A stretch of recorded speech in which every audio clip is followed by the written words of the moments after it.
Welcome to the live Drosophila dissection tutorial for two-photon imaging in the Turner Lab. We'll be walking through the materials and tools needed to perform the dissection in this video, as well as the technique. The goal of this procedure is to mount a live fly in a dish and remove part of the head cuticle to expose the brain for imaging, all while keeping the fly alive and responsive. So first things first, you're going to want to set up all of your materials and tools next to the dissection scope. And the first thing you're going to want to do is transfer your flies in their vial with food into a glass vial so you can put them on ice to knock them out. And note that I'm not actually putting the flies on ice yet. You'll want to wait about 30 seconds before you actually do the dissection to do that. The next thing I'm going to make sure that I have is a P200 pipette. We're going to want to use this to transfer some dissection saline into the dish later on. You'll also want to have two pairs of blunt forceps. These are number 3C, and these are going to be for moving the fly around and actually getting it into the dish. You'll also want to have a pair of sharper forceps. These are number 5s, and these are going to be very useful for getting some of the trachea and head cuticle off of the fly during the dissection. You're also going to need a needle and a needle holder. This is to perform the actual incision of the dissection. These needles can get bent very easily, so it's best to keep the cover on it when it's not in use. Since we'll be mounting the fly using UV glue, you always want to make sure you have these UV safety glasses. This is the UV glue that you'll be using for the dissection. You'll use a handheld UV light to cure the UV glue that you use during the dissection. And you'll always want to wear the UV safety glasses when you're using this. This is the dish that the fly will be mounted in. It has two main components, the shim, which is the metal piece, and the mount, which is the black piece. One side is flat and one side is curved. And as you can see, there's a little fly-shaped hole in there that we're going to fit the fly into. Now I'm actually going to perform the dissection, so I'll put my flies on ice for about 30 seconds to 60 seconds. I'm grabbing some dissection saline, and I'm also putting this on the ice. I have the flat part of the shim facing upwards under the microscope right now. And once my flies are knocked out from the ice, I'm going to just take that vial out and try to tap one fly onto the dish. Once the fly is out of the vial, you'll want to work quickly in order to get the fly into the shim before it wakes up. And to do this, I'm going to use my two blunt forceps. I'm going to gently maneuver the fly with my forceps, trying to avoid pressing too much on its belly or abdomen, and working more towards its shoulders and legs.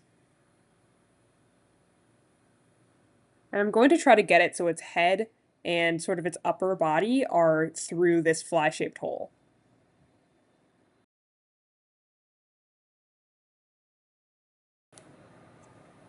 Once I've done that, I'm going to flip the dish over.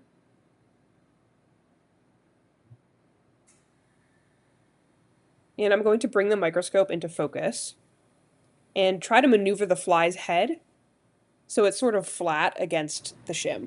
Ideally, you'll want to keep the fly's legs sticking out of the other side of the shim. I was able to push the leg through to the other side of the shim in this video, but it's definitely not ideal. I'm using one pair of forceps to slightly push on the fly's proboscis or mouthpiece so it doesn't get caught in the shim, while using the other forceps to slightly push her head down. During this step, it's important to not press on the back of her head too hard or damage her eyes at all. And the goal here is to get her head as flat with the shim as possible.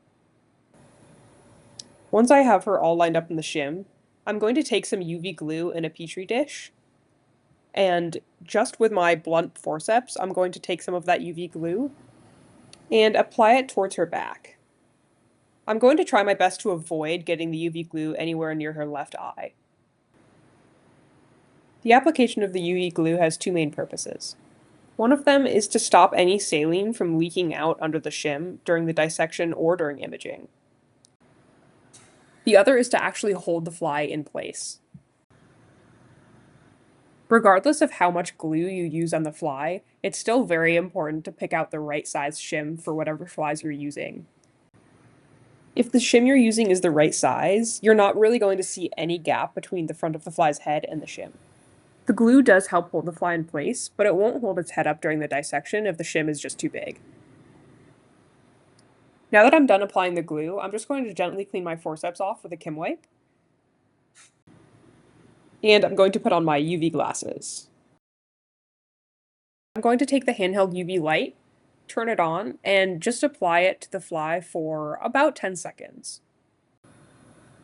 And I'm just gently rotating the shim with my other hand while I do this.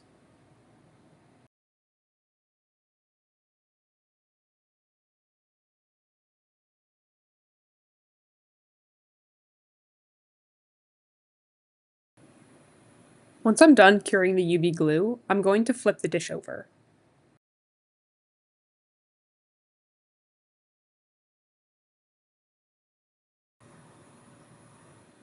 I'm going to go ahead and glue the fly's left legs. Because we've forced the fly into this unnatural position, her legs are more likely to cross over into her visual field and potentially activate some cells that we're recording from.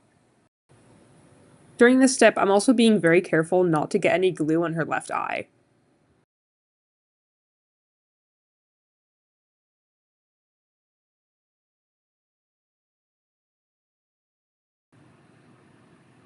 Now I'm going to flip the dish back over.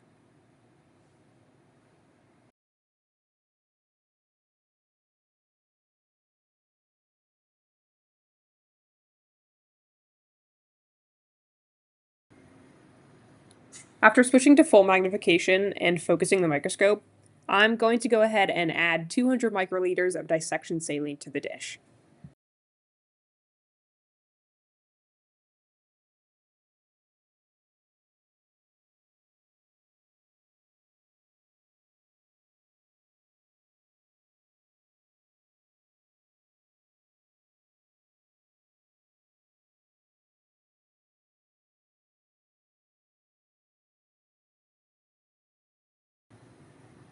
Now I'm going to grab the needle.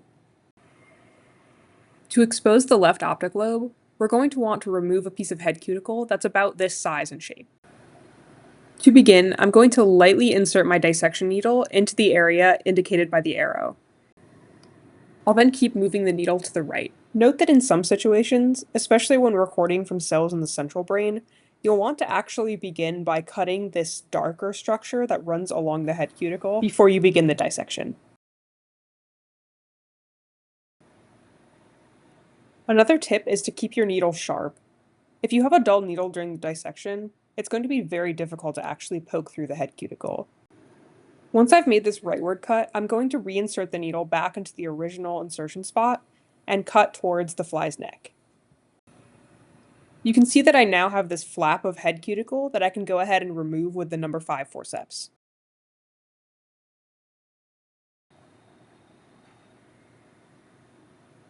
Once the cuticle is removed, you'll likely also see some brain fat and some trachea. The trachea is this whitish, translucent, sort of shiny structure, and the brain fat is what I'm pulling on with the forceps right now. Both of these will need to be removed pretty well in order to actually expose the brain. I'll do this with a combination of both the number 5 forceps as well as the dissection needle.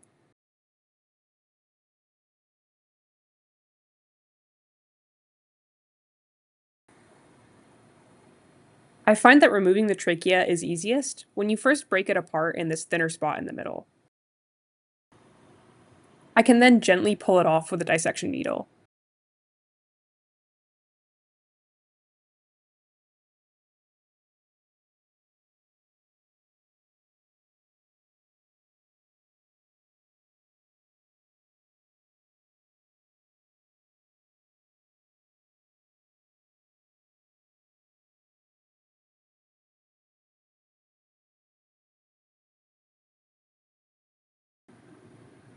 And now I'm going back in with the number 5 forceps to remove the last bit of trachea.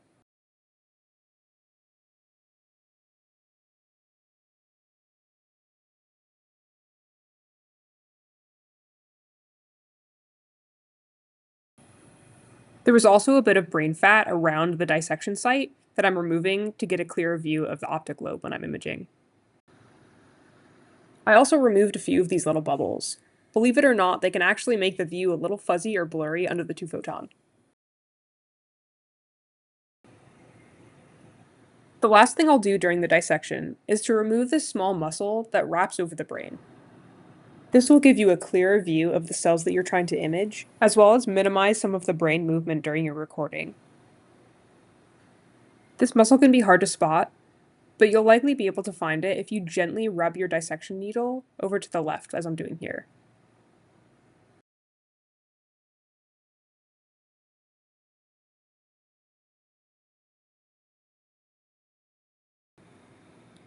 The dissection is now complete. We removed part of the head cuticle, as well as some of the trachea and brain fat that were occluding the optic lobe. Now we have a clear view of the cells that we want to record from. The last step is to flip over the dish and check on the fly. Make sure she's still responsive and somewhat moving around. It's also important to check on her left eye and make sure it didn't get poked or damaged during the dissection.